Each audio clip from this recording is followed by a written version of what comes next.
Paramashivoham Om Nityananda Paramashivoham Om Nityananda Paramashivoham Om Nityananda Paramashivoham Om Nityananda Paramashivoham Om Nityananda Paramashivoham Om Nityananda Paramashivoham Om Nityananda Paramashivoham Om Nityananda Paramashivoham Om Nityananda Paramashivoham Om. Yes. So now let's all move on to the next step of the jnana, which we're going to learn is controlling life through awareness. So that will be the topic for today. So controlling life through awareness. Constantly life is slipping and entering into death. Life is slipping into death is what we usually call as living. Actually, we don't live. We are just waiting for death to happen. Ordinary human beings don't live. Life is just slipping into death, disappearing into death. That is the reason, however many years you may live, you don't feel satisfied, you don't feel you have lived your life because you don't even know what life is. When you become conscious of life, when you start thinking, contemplating about your life, when you bring awareness into your life, you create a new center in your being. Between this life and death, when you bring more awareness into the life, you create a new center, a new space in your life. That is what I call consciousness. Whenever you are conscious, you start deciding about your life.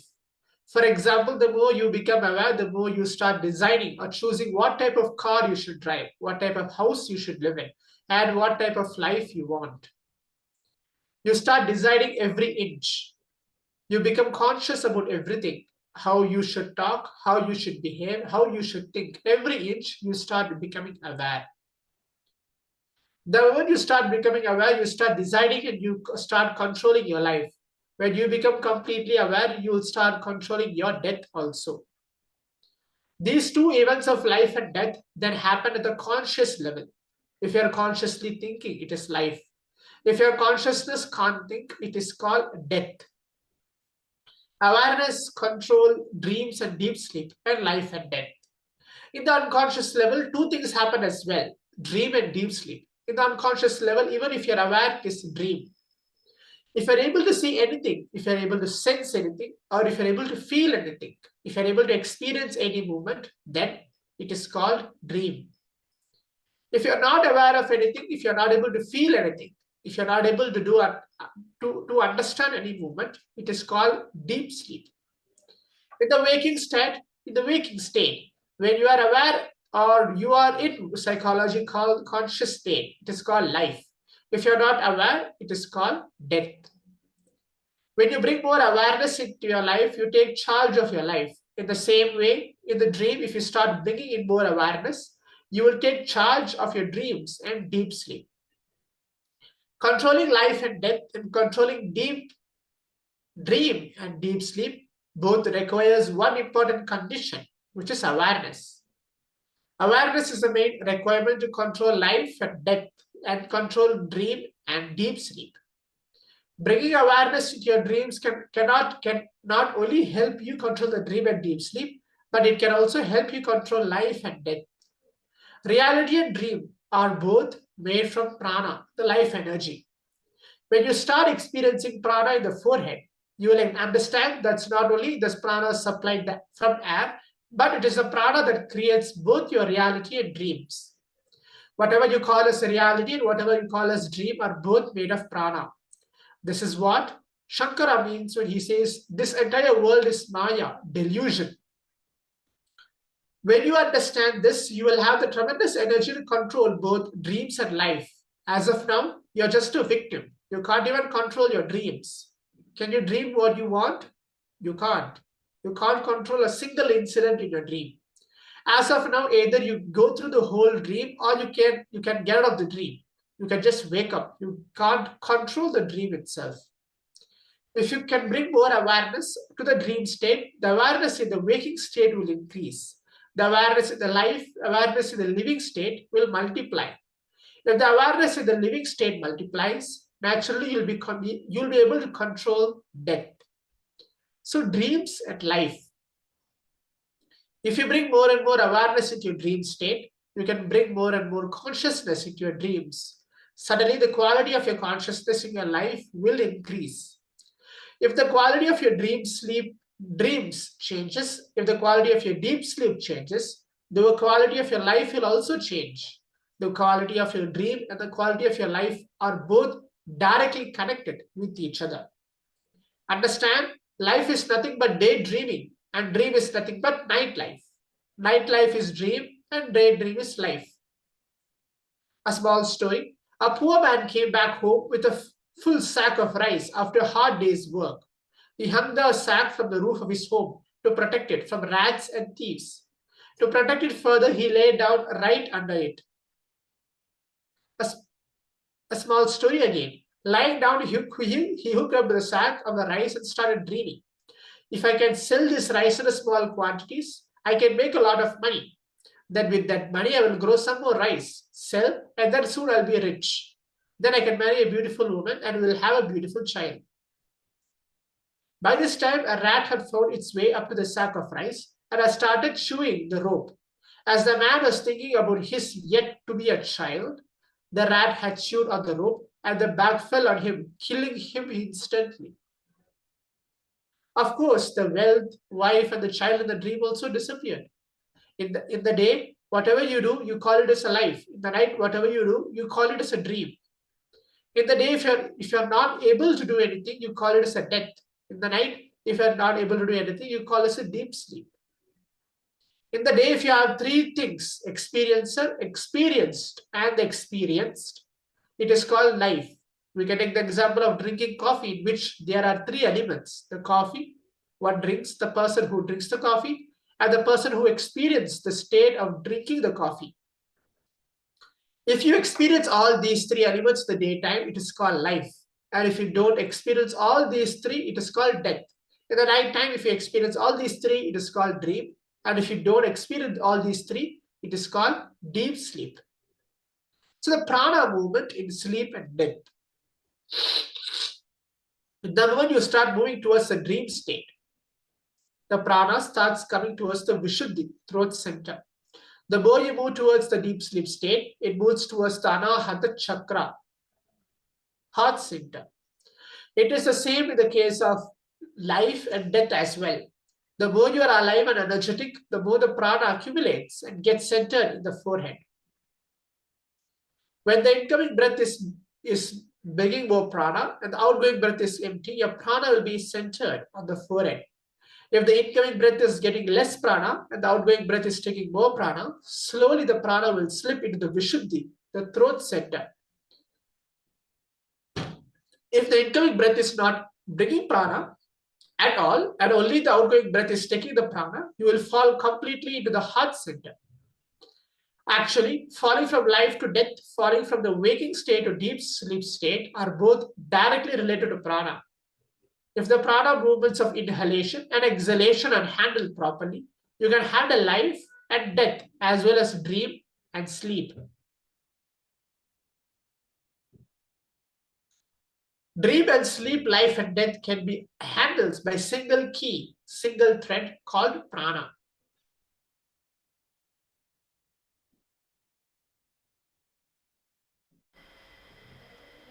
Stopping the cycle of life and death. If you can be aware when you fall into dream state, when your consciousness is slowly fading away, when you are able to fall asleep, you will be able to change the dream itself. If you are able to change the dream, let you be very clear. The first thing you will do is you will stop dreaming. You will stop dreaming because you know the uselessness of dreams. You know you are wasting time and energy in your dreams. The person who can be aware of dreams will never dream. The person who is aware of life will never take one more birth. That is why in the East, all the spiritual scriptures, whether the Vedas or Dhammapada or Jain Sutras or Guru Granth Sahib, are all aimed only at the goal of not taking one more birth. They all have only one goal, moksha, liberation from the cycle of birth and death. Person who is aware of dreams will never dream. He will simply stop dreaming. Person who is aware of life will simply stop the cycle of birth and death. He will not take one more body. When I use the word death, I don't mean you will commit suicide. When I say that you become aware of life, you enter into death. It does not mean that you will commit suicide.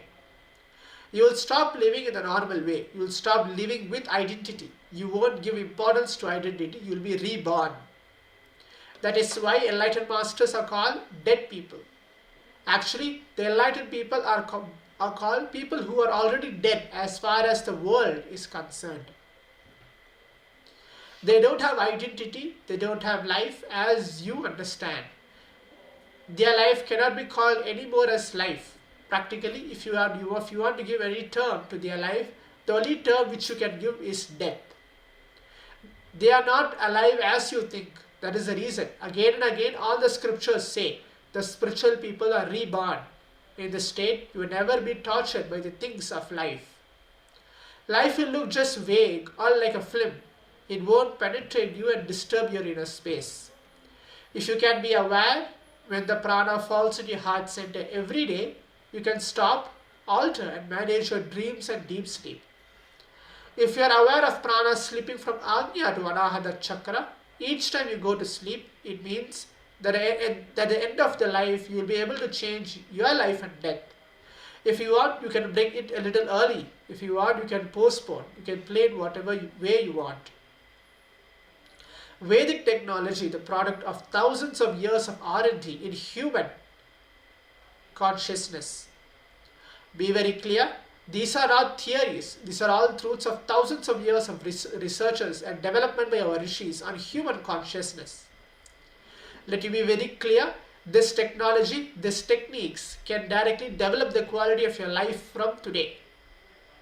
You don't have to think, oh, if I practice this technique for 10 years, maybe in the 11th year, it will give results. No. Just because we have not practiced this technology, this kind of truths and techniques in our life, we start suspecting the whole spirituality itself. It is going to really work for me. Is it really going to help for me as well? Changing the prana flow to heal and rejuvenate. Actually, the dream state means the lower energy state of prana, that of prana moving towards the heart center. If you can be aware at the time, naturally you'll be able to control your dreams. Not only you'll be able to control your dreams, you can bring yourself up in the energy level in any movement. Whenever you are aware of the low prana, you can increase the percentage of prana in your body. The awareness that the prana is becoming low is enough to bring more prana into your body. Same way, when you are dying, relaxing from the body, when the prana falls to the lower level, you can stop and bring it up. Your prana slowly falls into the Anahata Chakra, not only the time of death, but also when you are sick. The more your prana falls towards the Anahata, the more you start falling sick. If you can stop the prana movement and bring it up, you will naturally heal yourself. It is the ultimate technique to heal your body and rejuvenate your body. So have the courage to face life and death. Actually, when you, the master of prana, you understand that death as you think does not exist. As of now, you are afraid of death, mainly because of the uncertainty. It is not even the fear of death, it is uncertainty that only creates more and more fear.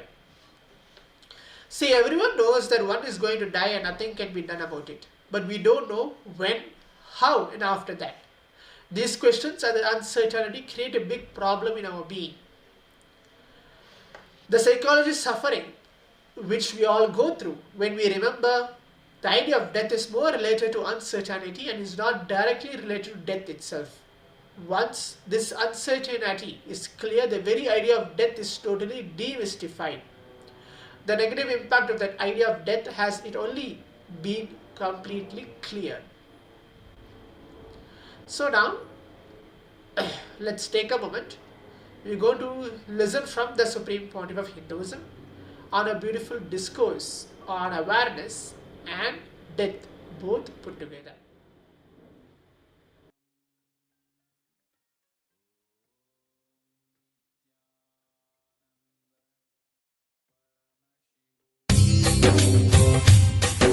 स्वभावचिन्मयानन्दं कृपापूर्णं जगत्पतिं हरिषड्वर्गजेतारं नित्यानन्दगुरुं भजे स्वभावचिन्मयानन्दं कृपापूर्णं जगत्पतिं हरिषड्वर्गजेतारं नित्यानन्दगुरुं भजे स्वभावचिन्मय.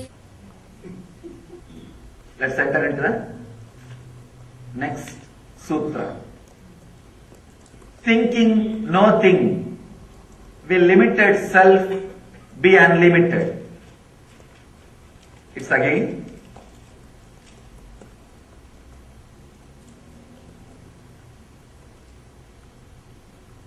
I feel every sutra is a bomb. Every sutra is a strong message. I think still many of you have not even come out of yesterday's sutra. Still many of you have not even come out of yesterday's sutra. I feel that more and more if I add, of course, person who can digest will really digest. Person who feels it is too much may not imbibe even one sutra. That is why I am taking little time. Last sutra was also a very strong sutra. But I have to slowly dilute it so that you will have more time till you settle down from that sutra, till you internalize that sutra. But anyhow, here I can't avoid because it's a really strong sutra. Thinking, nothing, thinking, nothing, will limited, self be unlimited. Understand? Constantly you are thinking something which can be grasped by you, including enlightenment. Somebody goes to Ramana Maharshi and asks, Bhagavan, you are enlightened. By remembering an enlightened person, thinking an enlightened person, what will I get? He said, you will get enlightenment. Then he asked, I think about you continuously, but I am not becoming enlightened.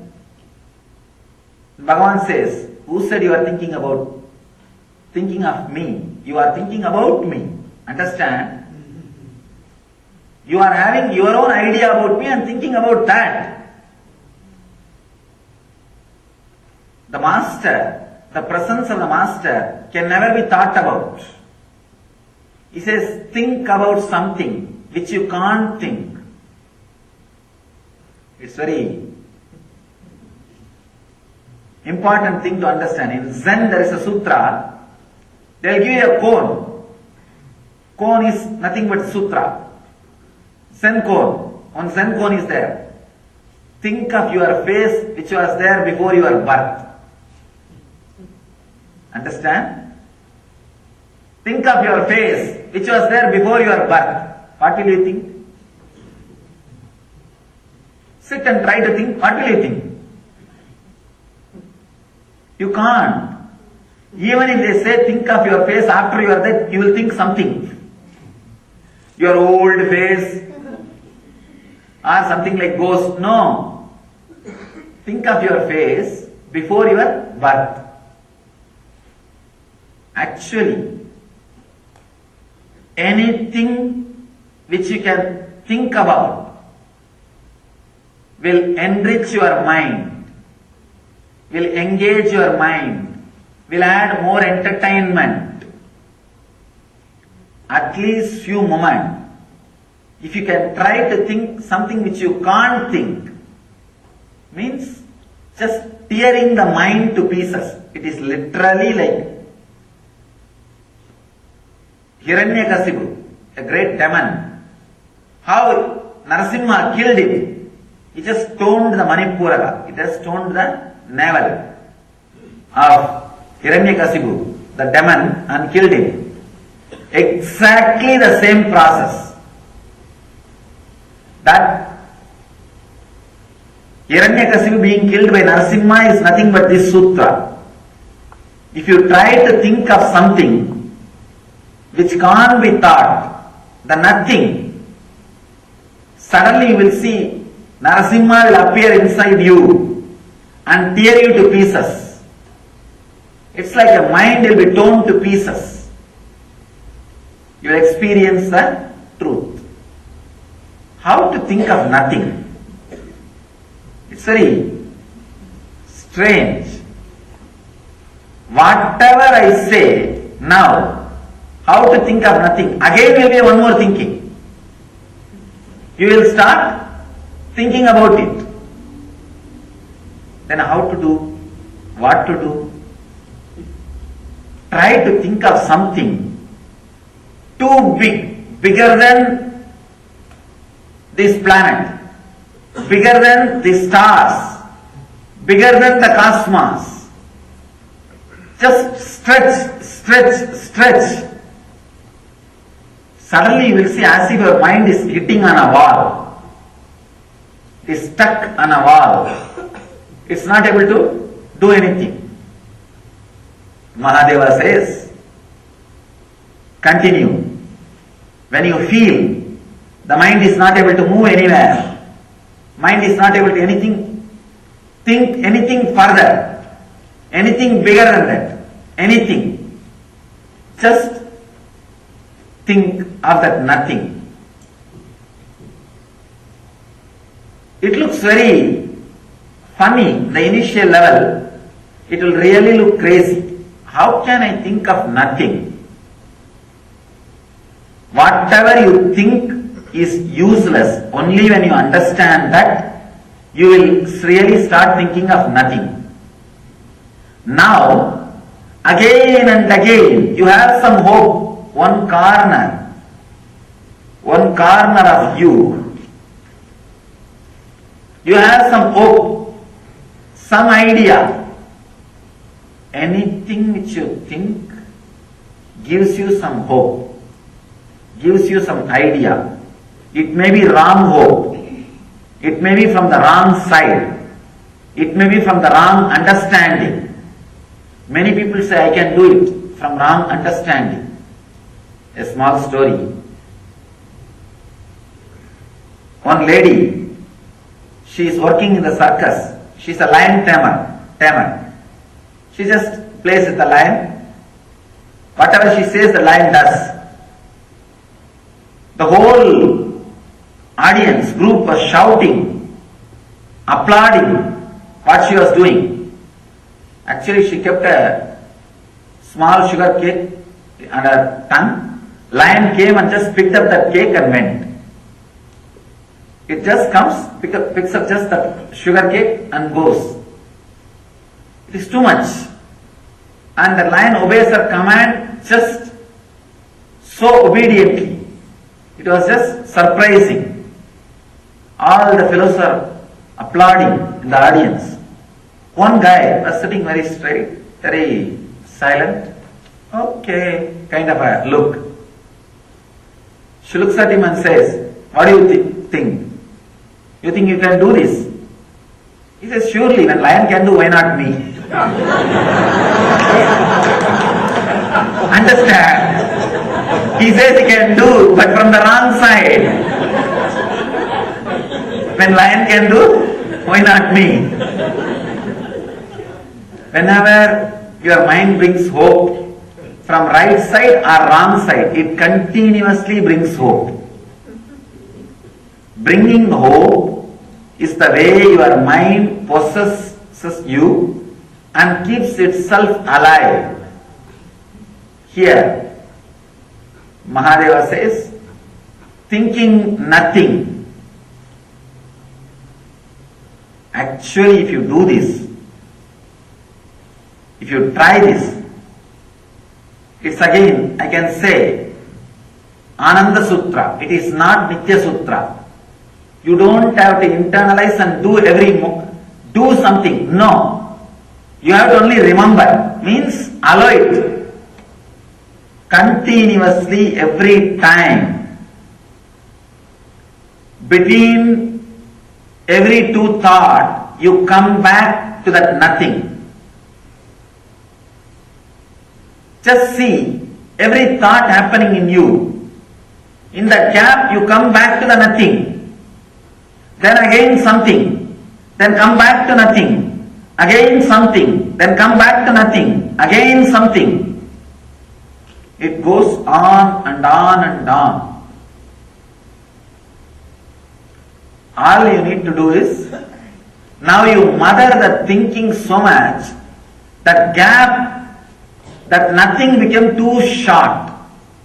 Understand? If you are thinking for 1 second, you come back to no thinking for 1 second. If you are again thinking for 1 second, you come back to no thinking for 1 second. Between every thought, you come back to your center. Thoughts are not moving horizontally. They are happening vertically. Means, here is your base. Every time you come back to your center. From here only you start and come back. Then start, come back. Means, every time you come back to nothing. Come back to nothing. Understand? Be very clear. Between every thinking, you are coming back to nothing. This clarity is enough. Now you will start giving importance to that nothing. All you need to do is shift the importance to nothing. As on now, your importance is always to the thinking. Now shift the importance to nothing. Just see. Yes, there was a gap. Yes, there was a gap. Yes, there was a gap.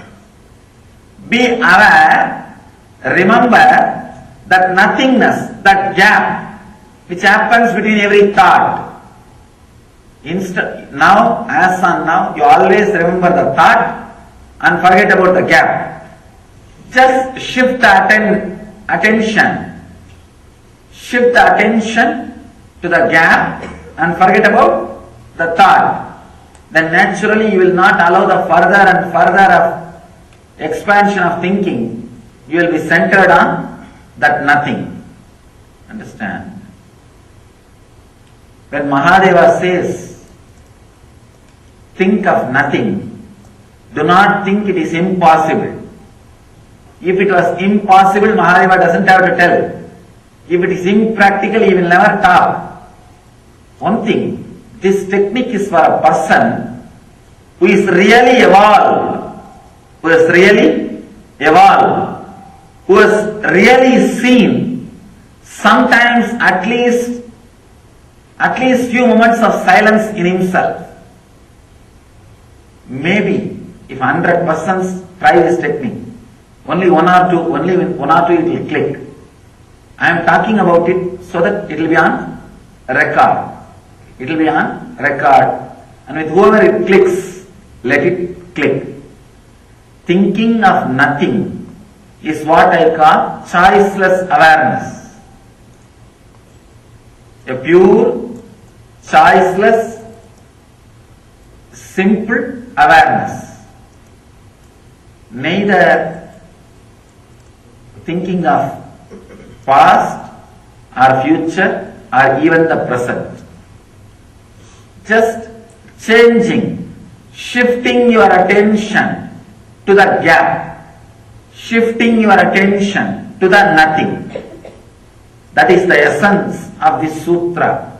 Mahadeva says, shift your attention to nothing, suddenly you will see, you will become unlimited self. You will become unlimited being. Shifting the gap to the nothing. You do not have to do anything except a simple attention shift. Simple attention shift. Usually, your attention will be always on the thought, because thought is so enchanting. Every thought which raises in you is so promising. It is giving you so many different kinds of promises. It says, I'll do this, I'll give you this, I'll give you that. Come on, chalo, do this. Let us have that, have this. Worse than the election promises from politicians.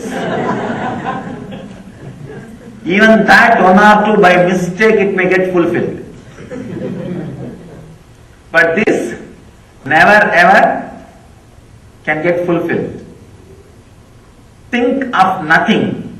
I have seen poor guys sometimes, they will get connected or feel connected with the master, but they are filled so much with these thoughts and they are so mesmerizing, so enchanting, they can't stay with the master, and mind will create all possible difficulties and problems. Actually, the original fight is not between you and your mind, it is between me and your mind. The original fight is between me and your mind, not between you and your mind. You are not that intelligent or powerful to fight with your mind. Your mind only takes your support once in a while. It asks for your support. Please stand for me.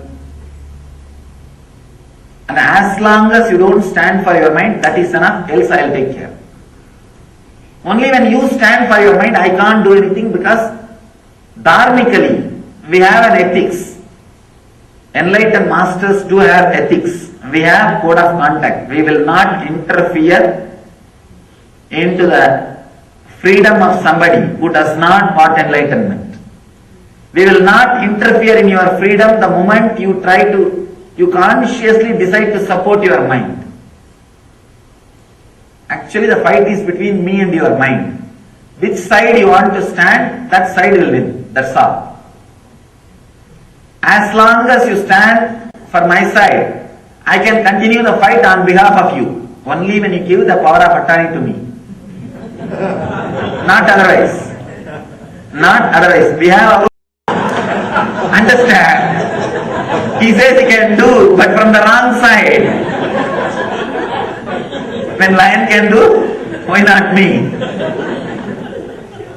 Whenever your mind brings hope, from right side or wrong side, it continuously brings hope.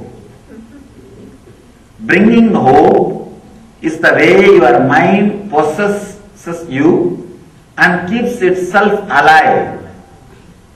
Here, Mahadeva says, thinking nothing. Actually, if you do this, if you try this, it's again, I can say, Ananda Sutra. It is not Nitya Sutra. You don't have to internalize and do something. No.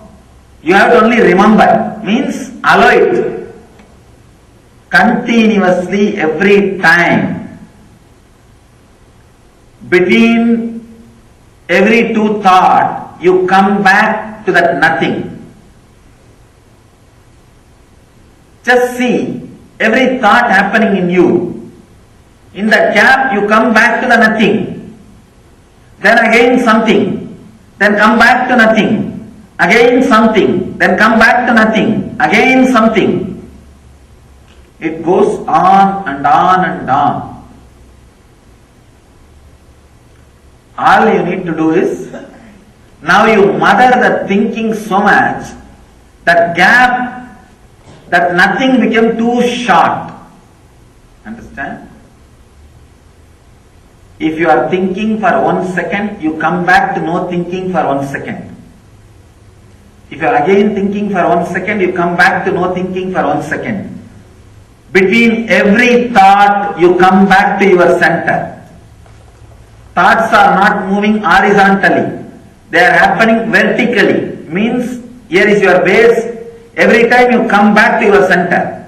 From here only you start and come back. Then start, come back. Means, every time you come back to nothing. Come back to nothing. Understand? Be very clear. Between every thinking, you are coming back to nothing.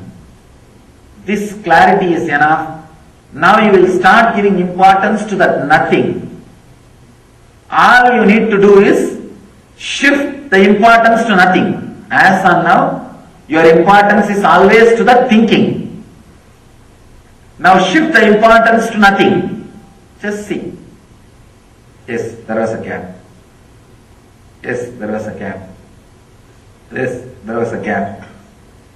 Be aware, remember that nothingness, that gap, which happens between every thought. Now, as on now, you always remember the thought and forget about the gap. Just shift the attention. Shift the attention to the gap and forget about the thought. Then naturally you will not allow the further and further of expansion of thinking. You will be centered on that nothing. Understand? When Mahadeva says, think of nothing, do not think it is impossible. If it was impossible, Mahadeva doesn't have to tell. If it is impractical, he will never talk. One thing, this technique is for a person who is really evolved, who has really evolved, who has really seen sometimes at least few moments of silence in himself. Maybe if 100 persons try this technique, only one or two it will click. I am talking about it so that it will be on record. It will be on record, and with whoever it clicks, let it click. Thinking of nothing is what I call choiceless awareness. A pure, choiceless, simple awareness. Neither thinking of past or future or even the present. Just changing, shifting your attention to the gap, shifting your attention to the nothing. That is the essence of this sutra. Mahadeva says, shift your attention to nothing. Suddenly you will see, you will become unlimited self. You will become unlimited being. Shifting the gap to the nothing. You do not have to do anything except a simple attention shift. Simple attention shift. Usually, your attention will be always on the thought, because thought is so enchanting. Every thought which rises in you is so promising. It is giving you so many different kinds of promises. It says, I'll do this, I'll give you this, I'll give you that. Come on, chalo, do this. Let us have that, have this. Worse than the election promises from politicians. Even that one or two, by mistake, it may get fulfilled. But this never ever can get fulfilled. Think of nothing. I have seen poor guys sometimes, they will get connected or feel connected with the master, but they are filled so much with these thoughts and they are so mesmerizing, so enchanting, they can't stay with the master, and mind will create all possible difficulties and problems. Actually, the original fight is not between you and your mind, it is between me and your mind. The original fight is between me and your mind. not between you and your mind. You are not that intelligent or powerful to fight with your mind. Your mind only takes your support once in a while. It asks for your support. Please stand for me. And as long as you don't stand for your mind, that is enough, else I will take care. Only when you stand for your mind, I can't do anything, because dharmically, we have an ethics. Enlightened masters do have ethics. We have code of conduct. We will not interfere into the freedom of somebody who does not want enlightenment. We will not interfere in your freedom the moment you consciously decide to support your mind. Actually, the fight is between me and your mind. Which side you want to stand, that side will win. That's all. As long as you stand for my side, I can continue the fight on behalf of you. Only when you give the power of attorney to me. Not otherwise. Not otherwise. We have our own ethics. People ask me, Swamiji, give me the promise. Even when I resist you, you should not leave me. I tell them, no, that cannot be done. That is the only thing enlightened person cannot do. The individual freedom is respected so much. The individual decision is respected so much. I cannot do anything when you don't want. No. That is the only reason why so many people are feeling connected and trying, but missing, not able to catch, not able to become enlightened. If you are able to maintain that one thing, giving GPA to the master, the power of attorney, or standing for his side, nothing else is needed. I have come with enough of tools and weapon to remove your mind, the brain's tumor. All you need is allowing me to work. Which side you stand. The nothingness is the constant gap. If you stand for that side, suddenly you will see the shift of attention towards the nothingness just makes you unlimited. Makes you unlimited. Many people come and stay around me. Feel connected. The click happens. Initiation happens. They work. When the initiation happens, when that love is there, they ask me, Swamiji, even when I leave, you should take care of me. I tell them, no, that cannot be. That cannot be. Sometimes if they leave, one or two persons leave, I remember them. I remind them. Not only I remember them, I tell them, you see, you asked me that time. I told you it cannot be done. Now I have one responsibility to remind you that. You can decide. I have seen, unfortunately, poor guys, many miss. If their decision is to miss, I cannot do anything. You have freedom to be in bondage. That is the greatness. That is the freedom God has given you. You have freedom to be in bondage. Understand? Shifting the attention to the gap, to the nothing, will suddenly liberate you, will suddenly unlimit you. This technique cannot be done at particular time, should not be done at particular time. Constantly shifting the attention, constantly living it. That is why I say it is Ananda Sutra. It is Ananda Sutra. Nitya Sutra means internalizing and practicing whole day.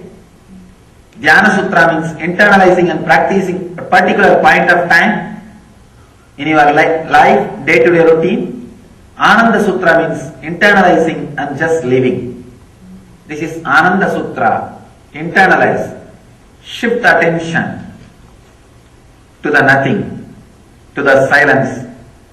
Continuously you will see, you will unlimit yourself and you will liberate yourself. Sutra may look very simple